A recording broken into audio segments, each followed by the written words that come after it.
Hey there. So you might think that working out or the types of workouts that I do are always kind of hardcore, or there's a lot of it's only about like lifting and pushing yourself and trying funky things.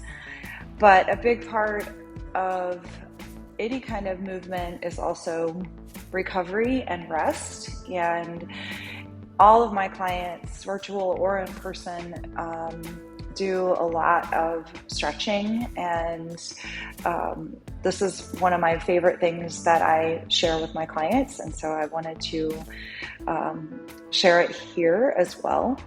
It's really great for people who are at desk jobs. If you're sitting a lot and you have a lot of tension from being hunched over, so can help with kind of stretching out the area here. And also we spend a lot of time, if you're sitting, then your hip flexors are in a lot of what's called flexion. So this particular these movements, if you will, can really help with coming in an opposite position, which is really nice for the body for the change.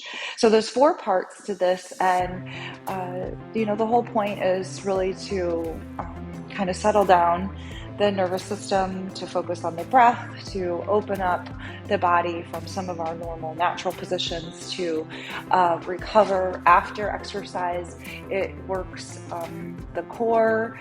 You'll feel it in your triceps, but then there's also just really nice hip opening and releasing some tension in your lower back as well. So we're going to start in child's pose. So this is, again, wherever your range of motion is or whatever is comfortable for you. This is not meant to say that it's an absolute of how something needs to be done. This is a guide, and you can take from it that what you want. One of the things that I really try to incorporate or instill, one might be a better word, with my clients is to be thoughtful in their movements and to be what's called a thinking athlete, and in the sense that it's your body, and I'm going to provide the framework and the guidance and the information, but I'm always going to ask you questions about how things work for you. So kind of the same thing with this one. So we're going to start in child's pose, and if you're not familiar with child's pose, you're actually going to try to kind of keep your feet together and close together, but you're going to open up your knees so that when you come into this position, you can kind of rest your belly in between and relax your belly in between your legs. And your hands are going to be stretched out. Now, normally I'm looking up at the camera, but normally you want to have your forehead to the ground, and your head and your neck and your spine are in alignment. And this is the part where you really can get that nice active stretch. So fingers are reaching out, so you're getting the stretch through here. So you're going to inhale at this point, and then you're going to come up forward. Now I'm going to scooch back so that I don't go out of the camera frame. So now you're going to come up into a plank position. So in your plank position, you are going to bring those hips forward. So they start outward, and then your knees kind of roll so that you end up on the tops of your kneecaps, so slightly above your kneecaps. And you want to keep those hips neutral so you don't have an arch in the back. You bring that pelvis totally in line.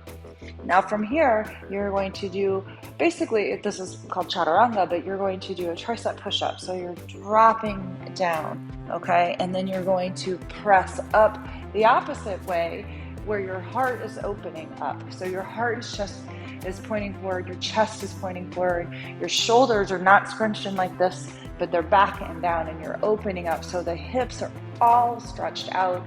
Hip flexors are released from that normal flexed sitting position, and your lower back doesn't have to do any work right now, and your spine gets to be in an opposite direction than what it normally is, with all that pressure from sitting on that lower lumbar. So again, whatever your range of motion is here. So if you're coming up here and that's as far as you can go, that is totally fine. Now the next part of this is to, instead of pushing off with your arms, is to concentrate on squeezing your core and coming back into child's pose. All right. So that's the four different movements, and I'm going to walk through the breath on this, because that's really, really what's powerful about this particular recovery series, if you will, or flow. Okay, so starting in child's pose, you're going to inhale, big deep inhale, and then now you're going to exhale, and then you're going to inhale, heart opens, and now you're going to press back, exhale in a child pose. Follow along if you'd like. Inhale, exhale, inhale, exhale. Let's do it 2 more times. All right, so you're starting here. Stretch, inhale, exhale on that down, inhale up, exhale back. 2 more times, 1 more time. Inhale. So notice here that my shoulders are coming over my wrists a little bit, coming down, open up, coming back. So you can take this at your own tempo, your own pace, your own breath.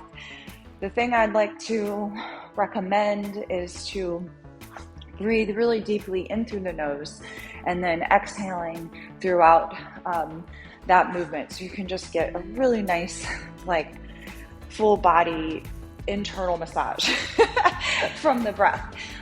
So that is the 4-part series where we start from child's pose to plank, tricep push-up, it's cobra or modified cobra, and then back into child's pose.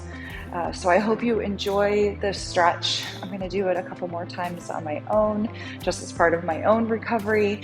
And like I said, I just wanted to share that with you.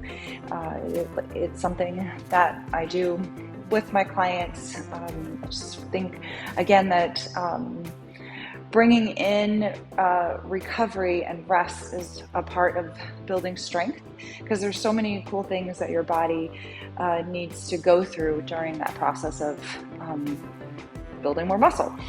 So that's just a really healthy part of what a whole program is, you know, how can you build in some of that strength and ease, and like I said, breath. So let me know if you do this series, and if you have any questions, then message me. Would love to hear from you. Thanks. Have a great day.